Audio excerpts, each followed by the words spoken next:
Clicker stopped working.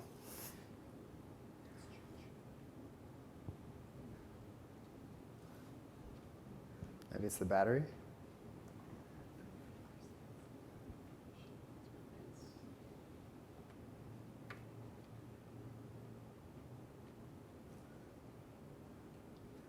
We've had PowerPoint for about 2 decades now, right?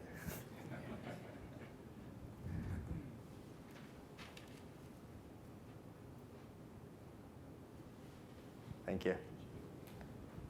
So we look at Android, and Android is amazing in terms of the growth. I want to touch on kind of the great, the bad, and the ugly of Android. And the great is the growth that it's experienced. 2.5 years ago, this operating system as a platform, as a mobile platform, did not exist. And today it's positioned to be the largest mobile operating system globally. And how did that happen? Well, strategically, the model for Android is separating the software from the hardware. Apple's model, you buy the hardware, you get the software, the Apple software. RIM's model, you buy the hardware, you get the software. Android model, you buy a Samsung, LG, or Motorola, you're getting Android software. Samsung, LG, Motorola happen to be the number 2, 3, and 4 cell phone makers globally. And it's off the backs of these really big established companies with strong distribution that Android's been able to really build their distribution. Very clever. That's the great part about Android. The bad part about Android is there's a lot of fragmentation. And we talk about it in one word, and people understand it, and some people don't understand what fragmentation means. But the fragmentation is so complex, where carriers and handset guys and everybody's changing Android. That makes it a very tough ecosystem to be on in a sustainable and scalable way. And the ugly part, which very few people are talking about, is it's very hard to make money on Android for a whole number of reasons, whether it's fragmentation, whether it's challenges with billing infrastructure.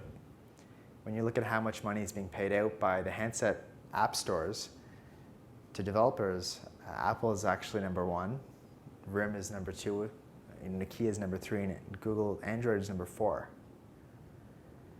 So when we look at where to invest and where to take bets and where you see opportunities for your businesses or for your products or for your organizations or for your ideas, I've learned and I've observed you have to encompass all the different factors. And when it comes to mobile, making money is one of those factors. So at the time these slides were made, probably 2 weeks ago, this is the number of apps that existed out there on smartphones. 3 years ago, there weren't very many apps. We've got 500,000 apps today. I predict by the end of this year, you'll have over 1 million apps. By the end of next year, you'll have at least 2 million apps, and it'll continue to grow. So if you're sick of hearing about apps, too bad. It's not going away anytime soon.